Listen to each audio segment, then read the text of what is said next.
Muy buenos días, tengan todos ustedes. Hoy vamos a tratar de tocar brevemente alguna pincelada sobre una serie de investigaciones históricas relacionadas con los antecedentes de la revuelta de abril de 1965, del 24 de abril de 1965 en la República Dominicana, en donde un grupo de militares se alzaron en armas con el interés de retomar por la vía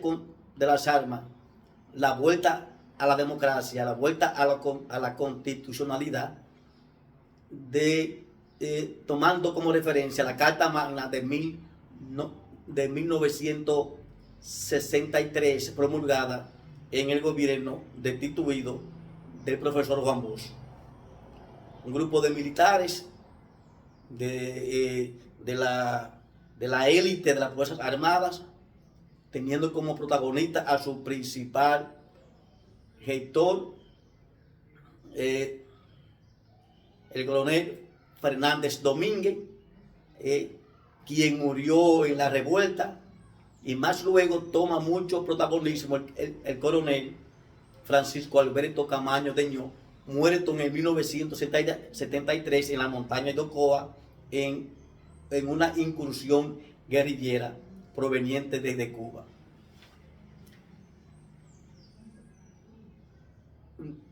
El pueblo se lanzó en armas por la vuelta a la constitucionalidad. Se dividió la Fuerza Armada en dos bandos, uno dirigido por la parte radical y anticomunista de la Fuerza Armada, dirigido por el coronel Elías Wessing y Wessing, y la élite militar de la Fuerza Armada. Pues los resultados históricos son conocidos, esa parte, y sería importante seguir profundizando en lo mismo. Yo lo que voy a plantear son los antecedentes de ese acontecimiento, que están también muy detrás del principal antecedente, que fue la destitución del profesor Juan Bosch. Y yo me iría al aspecto histórico de la política de contención anticomunista que comenzó a gestarse en el año de 1946, porque eso es fundamental para poder conocer las causas fundamentales de ya primero del golpe de Estado al profesor Juan Bosch, que fue el germen que dio como resultado la revuelta de abril de 1965, y más luego la vuelta al poder del doctor Balaguer en el año de 1966, y la continuidad en todo ese proceso por 12 años de la política anticomunista o de contención del comunismo en todos los países de América y del mundo. Pues déjeme explicarle brevemente estos conocimientos, que son producto de una investigación previa realizada en una tesis de especialidad hecha por nosotros sobre este tema. Pues bien, en el 1946 se ejecuta una alianza entre el Vaticano y los Estados Unidos bajo el papado de Pío XII contra la Unión Soviética, con el fin de ejecutar acciones contra el comunismo. Los antecedentes de la posición anticomunista de la Iglesia Dominicana desde la entrada de Juan Bosch al poder tienen sus orígenes fundamentalmente en estas alianzas previas desde el Vaticano, que se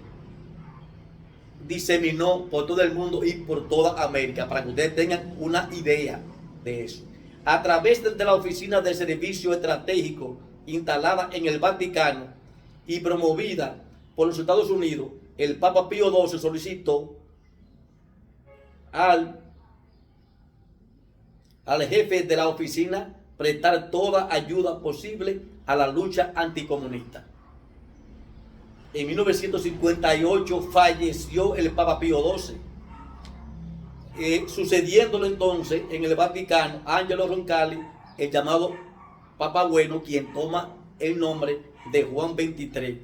quien es considerado el gran transformador de la Iglesia Católica y por consiguiente fue un papa de transición. Su principal aporte fue la convocatoria del Concilio Vaticano II el 25 de enero de 1959, llegando a su fin en el año de 1965, siendo terminado por el Papa Pablo VI tras el fallecimiento de Juan XXIII en el 1963. Fue un papado muy corto de 4 años y medio. Para que usted tenga, ¿a dónde vamos ahora? Ahora vamos nosotros a poder entender la posición radical de la Iglesia Católica en contra de la propuesta de la presidencia de Juan Bosch y después también de ganar, cómo comenzó a conspirar y a consolidar una fuerza con la élite oligárquica y también con los militares que dieron como resultado la destitución de Juan Bosch. La prensa. En el Caribe, el 14 de febrero de 1962, Monseñor Reilly, que falleció hace unos años, advirtió: es necesario enfrentar a los partidos comunistas y socialistas, aunque sí se declaren democráticos. Llamó a lanzar ataques directos a la figura de Juan Bosch y al PRD de ese momento. Ataque directo a Juan Bosch porque, y por consiguiente,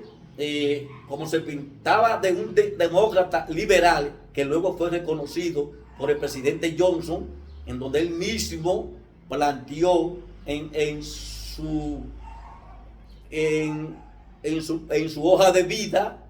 en su documento de clasificado, de que la lucha en la República Dominicana era entre liberales y conservadores, que no era una lucha por el poder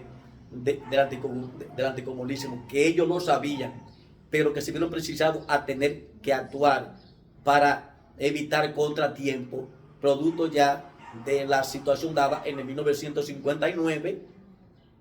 en Cuba y el ascenso del movimiento 26 de julio de Fidel, y también además ya la situación que estaba dándose en Asia, con la guerra de Vietnam. El Caribe, el 11 de marzo de 1962, Monseñor Panal, obispo de La Vega, satanizó al comunismo y amenazó con el fuego eterno a quien no obedezca a la iglesia. Era claro, era un asunto terrible. El ataque anticomunismo en esos tiempos y después de los 12 años de Balaguer, pero ya en esos tiempos que comenzó ya de la época de los 60 fundamentalmente, era una cosa terrible. Era acusarte algo peor que un criminal, que un comunista, y era lanzarte prácticamente a la sociedad a que te cogiera odio, a que no a que donde quiera que te vea te cierran la puerta como si fuera el mismo demonio quien pasa por el frente de tu casa.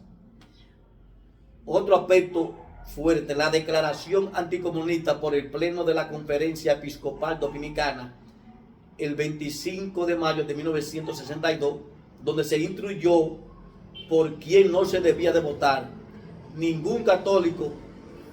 puede ser comunista. Lo uno niega lo otro, la luz niega la tiniebla. Se tiró un comunicado, lo que es el documento del episcopal, cada vez que ustedes conocen ahora, ellos vienen lanzando esa carta, y una carta abierta para que se votara en contra del profesor Juan Bosch, quien luego ganó las elecciones con amplia mayoría y tomó el poder, siendo el primer presidente democrático después de decapitada la dictadura de Trujillo en la República Dominicana. Después del triunfo electoral de Juan Bosch en noviembre de 1962, siguieron conspirando la iglesia en contra. El 14 de marzo de 1963, la Asamblea Revisora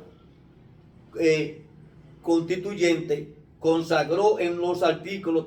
35, 36 y 37 de la nueva Constitución la libertad de enseñanza, donde el Estado de manera absoluta tenía el control de la educación, la organización y la vigilancia del sistema escolar. Eso fue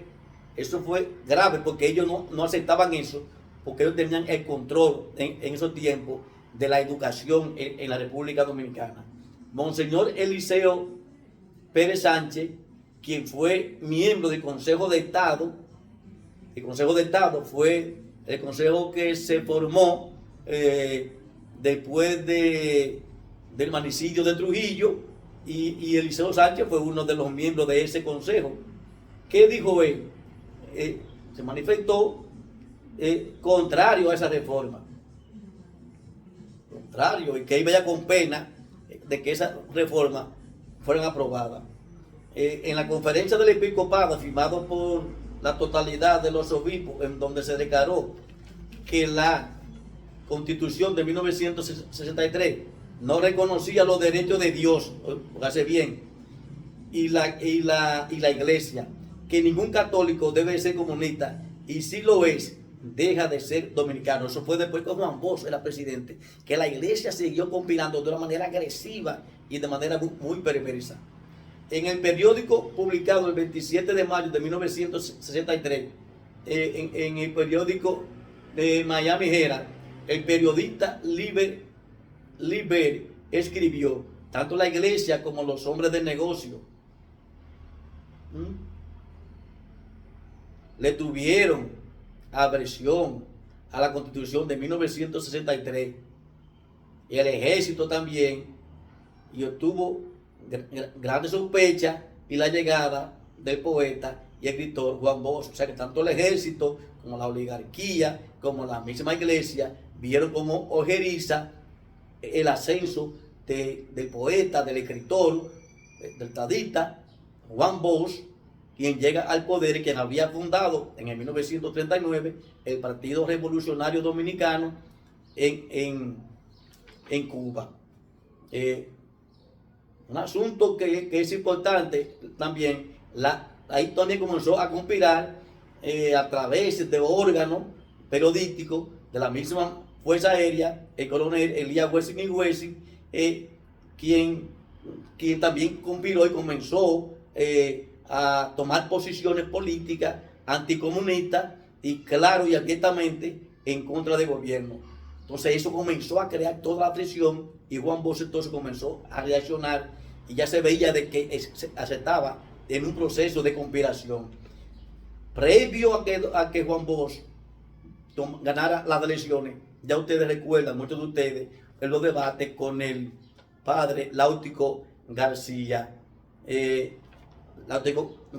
quien tuvo que enfrentar a Juan Bosch en un debate por radio, que había mucho poder en ese momento, enfrentarse en un debate para demostrar que él no era